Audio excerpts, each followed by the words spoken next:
Salut les gourmets!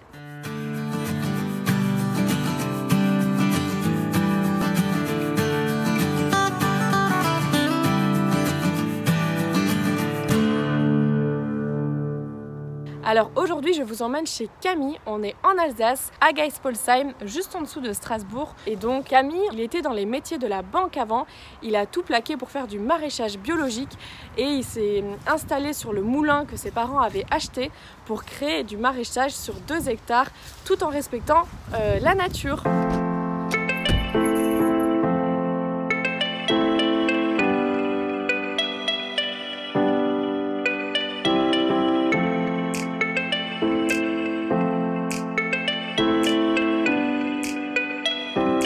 Camille, c'est quelqu'un qui a tout plaqué et c'est typiquement un profil, tu vois, pour vivre pour de bon qui est hyper intéressant. Donc au départ, comme tous les jeunes, il savait pas forcément quoi faire. Il a fait un DUT technico-commercial.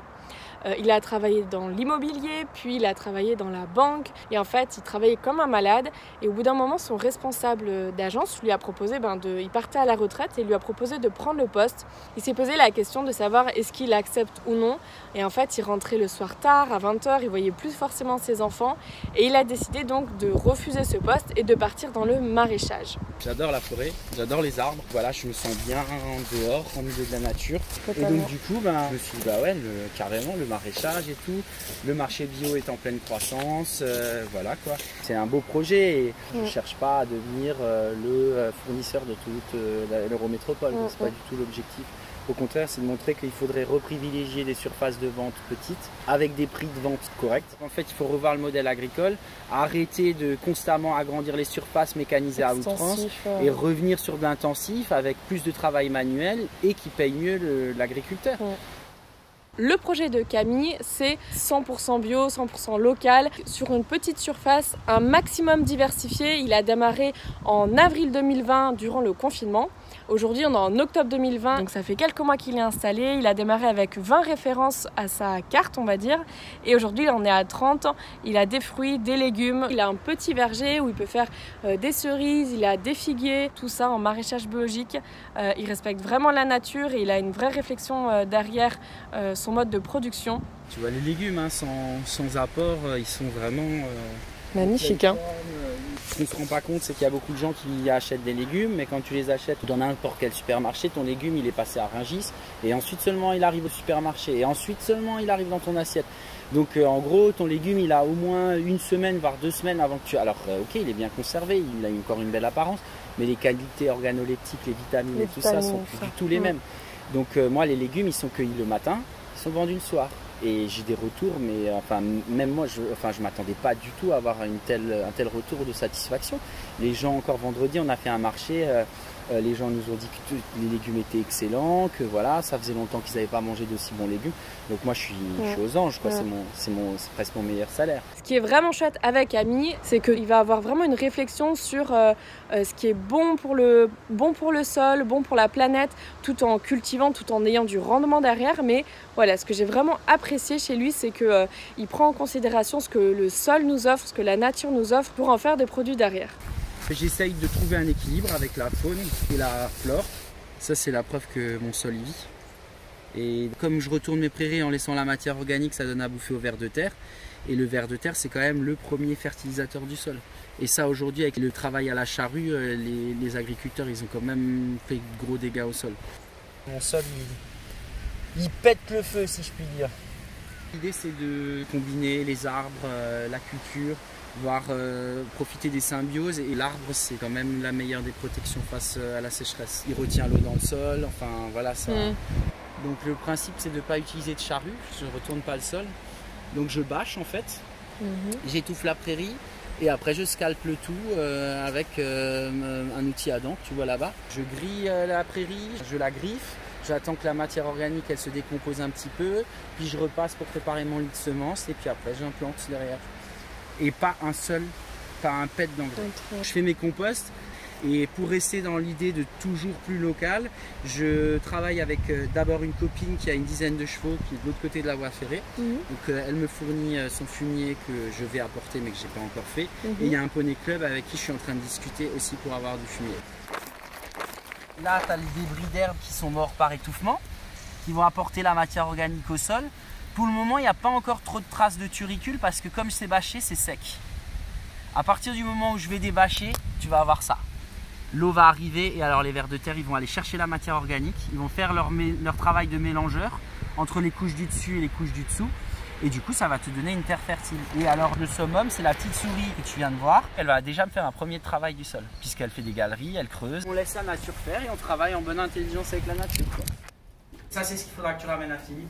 Il nous a donné un panier de légumes que l'on va ensuite donner à Philippe qui lui a créé son restaurant à Illkirch, ça s'appelle Le Bouchon et l'Assiette. Et avec ce panier de légumes, Philippe va nous cuisiner le légume sous toutes ses formes. C'est un super chef cuisinier aussi qui aime vraiment le légume et qui souhaite justement refaire découvrir aux gens le goût des légumes avec différentes saveurs. Donc on n'est pas sur une cuisine traditionnelle alsacienne, mais j'ai trouvé ça vraiment intéressant de vous emmener parce que voilà, les terroirs, c'est pas tout le temps une spécialité régionale, mais c'est aussi ce qu'on cultive sur la terre où on est dans telle ou telle région. Ici, on est en Alsace, on a une terre bien spécifique. Chez Camille, il y a une terre bien spécifique qui permet d'avoir tel type de légumes avec tel goût derrière. Et donc, on va aller chez Philippe pour découvrir tout ça.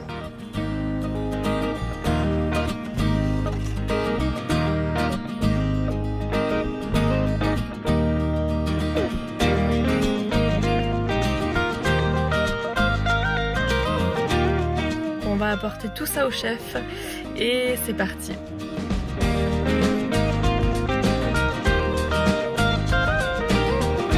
Je suis arrivé il y a 5 ans maintenant à reprendre cette affaire et j'ai toujours eu une affinité particulière pour les produits locaux de préférence et surtout la saisonnalité, une résonance avec la saison, qui pour moi est fondamentale, importante, essentielle. J'adore ce que je fais. J'étais pas là-dedans avant, tu me disais. Avant j'étais photographe. Ouais, photographe. Et je m'étais dit jamais je ferais ce métier de fou. Parent restaurateur, une mère qui bossait tout le temps, moi qui me disais mais c'est quoi cette vie?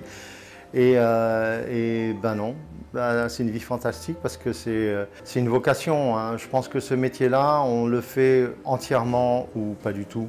Parce que je pense que c'est comme médecin ou autre. C'est voilà. Et donc produits frais, des petites cartes toujours. C'est toujours 4 entrées, 4 plats, 4 desserts. Que ce soit le midi ou le soir, ce sont 2 cartes distinctes. C'est 2 rythmes différents que j'aime les deux. À midi, c'est un gros tour de chauffe. Ouais, voilà. Et puis le soir, ben c'est comme je sais pas, une balade en gondole, quoi. On se laisse aller, on fait son service et voilà. Moi, je vais d'abord te présenter les magnifiques produits de Camille et Adeline. C'est vraiment, moi j'ai à chaque fois un vrai plaisir à travailler avec leurs produits. Là, tu as la courge à cornes, ils la remettent au goût du jour, comme ça. Les Little Bee Jack, ils sont des vrais petits cailloux, mais des petites pépites, tu vois, de saveur, et vraiment intéressant à partir du moment où on a envie de les travailler. Tu as le potimarron qui, lui, est maintenant un grand classique des légumes oubliés qu'on retrouve un peu partout dans les étals. Mais là, ça j'adore, quoi. C'est des trucs super surprenants. Et alors voilà, on va dire, ah tiens, un panais, bah ouais, on connaît. Et ben non, c'est une carotte de Saint-Dié. Et là, c'est Camille qui m'a fait découvrir ça, et Adeline. Et je me suis dit, carotte de Saint-Dié, j'en avais jamais entendu parler. C'est un vrai goût de carotte comme ça. Et donc voilà, il me secoue comme ça, il me stimule toujours quand il m'amène des produits. Et puis j'ai toujours beaucoup de plaisir à les travailler. Les graines, on peut juste les laver, les mettre légèrement à blanchir, après on les met à sécher et ensuite on les frit et ça fait des graines de courge super intéressantes.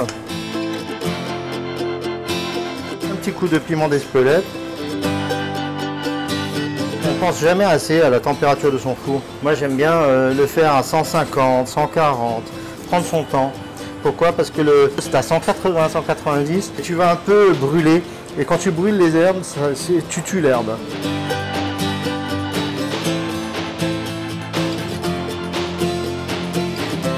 Ça, je trouve ça super, regarde. Tu vois, c'est des chips végétales, regarde-moi ça, comme c'est magnifique, tu vois la lumière. Je prends mon rasoir que j'utilise tous les matins. Non, je rigole. C'est très hygiénique. Hein. Ouais. Non, c'est tout simplement ce qu'on appelle une mandoline. C'est une cuisson à la glace. sous mon laurier, comme un grand malade. Et là, tu mets au four et tu vois, tu as un petit peu de jus comme ça et tu arroses, tu renourris ta courge et elle va se compoter dans son enveloppe. Tu vois, et ma carotte, je vais la poser comme ça sur le feu. Une fois bien brûlée comme ça, je la mets dans un sac sous vide avec ce que tu as envie, ou de l'huile d'olive, ou du beurre, des herbes, tu peux mettre de la badiane. Ça paraît étonnant, surprenant. On pense qu'on est en train de massacrer un produit, alors qu'en fait pas du tout, quoi.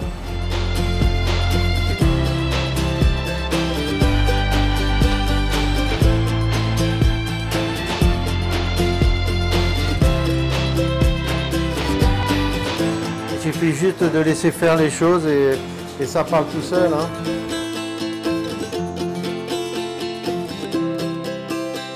J'espère que tu vas prendre plaisir à déguster ça.